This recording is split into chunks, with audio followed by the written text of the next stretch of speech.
এর আগের ভিডিওতে আমি সিঙ্গেল সাপ্লাই কিভাবে ফিল্টার করবেন আপনারা ইউজ করবেন সেটা দেখিয়েছিলাম। আজকে আমি দেখাবো ডুয়েল সাপ্লাই। তো অনেকে কমেন্ট করছেন যে দাদা কিছু অ্যাডভান্স লেভেলের কিছু সার্কিট নিয়ে আসতে, মানে প্রফেশনালদের জন্য। দেখুন, আমার চ্যানেলটা বিশেষ করে যারা নতুন শিখছে তাদের জন্য। যারা প্রফেশনালি তো কাজ করছে তারা তো অনেক কিছুই জানেন। অনেকেই রয়েছেন যারা বেসিক জিনিসগুলো জানলে ওদের খুব উপকার হয়, তাদের জন্যই কিন্তু আমি মেন ভিডিওগুলো বানাচ্ছি। আর যারা প্রফেশনালি কাজ করেন তারা তো এমনিতেই জানেন। তো এইখানে আপনাদের বলে দিই, ভোল্টেজ আমরা ধরুন 12 ভোল্টে বানাতে চাই, 9 ভোল্টে বানাতে চাই, 18 ভোল্টে বানাতে চাই। তো আমাকে মেন সিলেকশন করতে হবে ট্রান্সফর্মার। আগে ট্রান্সফর্মারটা নিয়ে নিলাম 12 তাহলে 12 ভোল্ট যদি আমি ফিল্টার করি, সেই মতন আমাকে ভোল্টেজ রেগুলেটেড আইসি নিতে হবে। এই আইসিগুলো বিভিন্ন মানের হয়, কিন্তু এর 7812 হচ্ছে পজিটিভ ভোল্টেজ আপনাকে ফিল্টারিং করবে, আর 7912 হচ্ছে নেগেটিভ ভোল্টেজটাকে আপনাকে ফিল্টার করবে। ওকে, 7-9 দিয়ে যত নাম্বার আছে সব নেগেটিভ ভোল্টেজ, আর 7-8 দিয়ে যত আছে সেগুলো সব পজিটিভ ভোল্টেজের জন্য। তো এখানে যদি আমি 9 ভোল্ট করতে চাই তাহলে 7809 নিতে হতো, আর 7909 নিতে হতো। ওকে, আর 18 ভোল্ট হলো ঠিক তাই। এইবার আগের ভিডিওতে বলেছি ট্রান্সফর্মার আপনারা যা নেবেন যত অ্যাম্পিয়ার, তার থেকে ডায়োডেড অ্যাম্পিয়ার কিন্তু যেন 1-2 মান বেশি থাকে। মানে ট্রান্সফর্মার যদি আপনার 1 অ্যাম্পিয়ার হয়, আপনি এখানে 3 অ্যাম্পিয়ারের ডায়োড ইউজ করবেন। তবে বেস্টেবল বোর্ডের জন্য, এটা মেনলি বেস্টেবল বোর্ডের যে ফিল্টারিংগুলো দরকার হয়, বেস্টেবল বোর্ডের জন্য আপনি 1 অ্যাম্পিয়ার 750 মিলি অ্যাম্পিয়ার এগুলো হলে আপনার কাজ হয়ে যাবে। তো এইখানে আমরা কি করলাম, এখানে ব্রিজ রেকটিফাই দিয়েছি। ব্রিজ রেকটিফায়ার দিয়ে দেখুন এখানে একটা ট্রান্সফর্মার 3টে, যেগুলো 12-0-12 হলে 3টে পয়েন্ট থাকবে, মাঝখানেরটা 0 আর দুদিকে 12 ভোল্ট করে। এবার এই পাশে 12 ভোল্ট দিয়ে আমি এখান থেকে মাইনাস ভোল্টেজটা এখানে নিয়ে নিচ্ছি, আর এদিক থেকেও মাইনাস ভোল্টেজটা এখানে নিচ্ছি। তার মানে আমার এই নিচের যে ভোল্টেজ, নিচের যে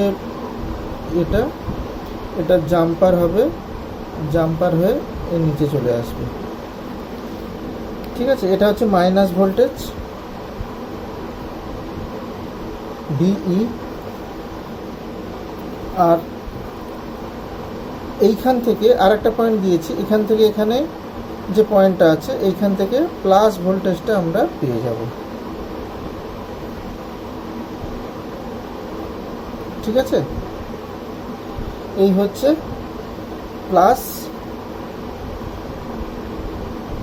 ভোল্টেজ আর এটা মাইনাস ভোল্টেজ। আর গ্রাউন্ডটা আমরা কি করব, মাঝখানের যে গ্রাউন্ডটা সেইটা আমি এখানে কানেক্ট করিনি, কারণ ওপর দিয়ে ওভারল্যাপিং হয়ে যাবে বলে। এই যে পয়েন্টটা, এই পয়েন্টের সাথে কানেক্ট থাকবে, মানে গ্রাউন্ডের মেন গ্রাউন্ডের সাথে কানেক্ট থাকবে। এটা এ বলে দিয়ে দিলাম, এটাও এ। এখানে আমি তারটা এদিক ওদিক দিয়ে নিয়ে যাইনি, এই পয়েন্টটা একসাথে কানেক্ট থাকবে। এটা হচ্ছে টোটাল আমার গ্রাউন্ড। নিচের দিকটা হচ্ছে মাইনাস ভোল্টেজ, ওপর দিকটা হচ্ছে পজিটিভ ভোল্টেজ। তো এটার পরেই আমরা ফার্স্ট ফিল্টারিং করব ক্যাপাসিটার দিয়ে। এদিকটা প্লাস, এদিকটা মাইনাস। এটা হচ্ছে 4700। যেহেতু 12 ভোল্ট ইউজ করছি, এখানে 25 ইউজ করলে হবে। যদি ভোল্টেজ বেশি হয় তাহলে 25-এর জায়গায় 35 করবে, যদি ট্রান্সফর্মার ভোল্টেজ বেশি হয়, মানে 18 ভোল্ট যদি হয়। ঠিক একইভাবে কিন্তু আমরা এখানেও কিন্তু একটা ক্যাপাসিটার সেম মানের, মান কিন্তু সেম থাকবে, সেম মানের 4700 25 ভোল্টের ক্যাপাসিটার কানেক্ট করব। এই ক্যাপাসিটার প্লাসটা এখানে থাকবে, মাইনাসটা এখানে থাকবে। তাহলে এটা হচ্ছে 0 পয়েন্ট হয়ে গেছে আমার গ্রাউন্ড। ঠিক পরে আমরা একটা রেজিস্ট্যান্স ইউজ করব, এখানেও রেজিস্ট্যান্স ইউজ করব।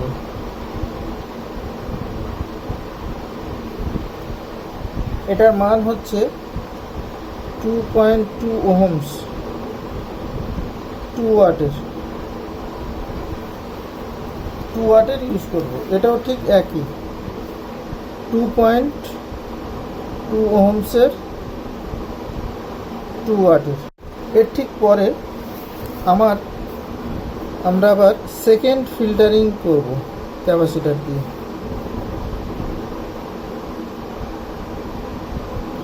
এই ক্যাপাসিটারের মান হচ্ছে 2200 এমএফডি 25 ভোল্ট, 2200 এমএফডি 25 ভোল্টের ক্যাপাসিটার। ঠিক একইভাবে এটাতেও যাবে।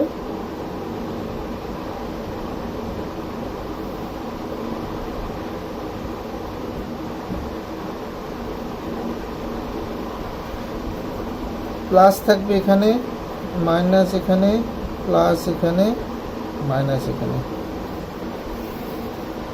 সেকেন্ড ফিল্টারিং হয়ে গেল।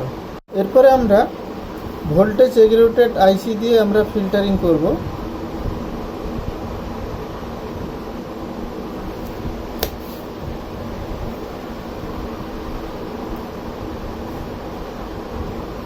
(7812) 7812 ফার্স্ট পিনটা হচ্ছে ইনপুট, মাঝখানেরটা হচ্ছে গ্রাউন্ড। এই গ্রাউন্ডটা গ্রাউন্ডের সাথে চলে যাবে, গ্রাউন্ডটা গ্রাউন্ডে চলে যাবে, আর এইটা হচ্ছে আউটপুট। ওকে, কিন্তু এর ক্ষেত্রে 7812 ক্ষেত্রে একটু অন্যরকম, সেটা বলে দিই। এটা এদিক দিয়ে না আঁকলে বুঝতে পারবেন না।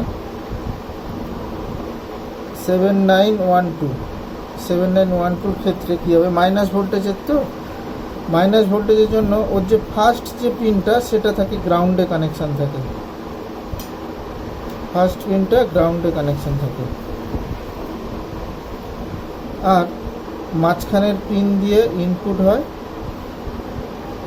ভোল্টেজ ইনপুট হলো, আর এই পিনটা দিয়ে আউটপুট হবে। বোঝা গেছে? এইভাবেই কিন্তু এই আইসিগুলো কাজ করে। এটা ফিল্টারিং পাওয়ার সাপ্লাই, যখন আমি ফিল্টারিং করছি আইসি দিয়ে, এরপরেই আমার একটা ক্যাপাসিটার লাগবে 125, প্লাস দিক এখানে, মাইনাস দিক এখানে। আর এর ঠিক প্যারালালে আমরা একটা পিএফ ইউজ করব 104। ঠিক একইভাবে আমরা এটাতেও করব, এটাতেও ফিল্টারিং করব। 125-এর একটা ক্যাপাসিটার দেব, 125, এই দিকটা থাকবে প্লাস, এই দিকটা থাকবে মাইনাস। আর তার ঠিক পরেই প্যারালালে আর একটা পিএফ কানেক্ট করব 104। এরপরে আমরা একটা রেজিস্ট্যান্স কানেক্ট করব 10 ওহমসের হাফ ওয়াটের, 10 ওহম হাফ ওয়াটের কানেক্ট করব। এটাতেও ঠিক একই, 10 ওহমস হাফ ওয়াট। এই রেজিস্ট্যান্সটা কানেক্ট করার পরে এখানে আর একটা ক্যাপাসিটার, ফিল্টার ক্যাপাসিটার হবে,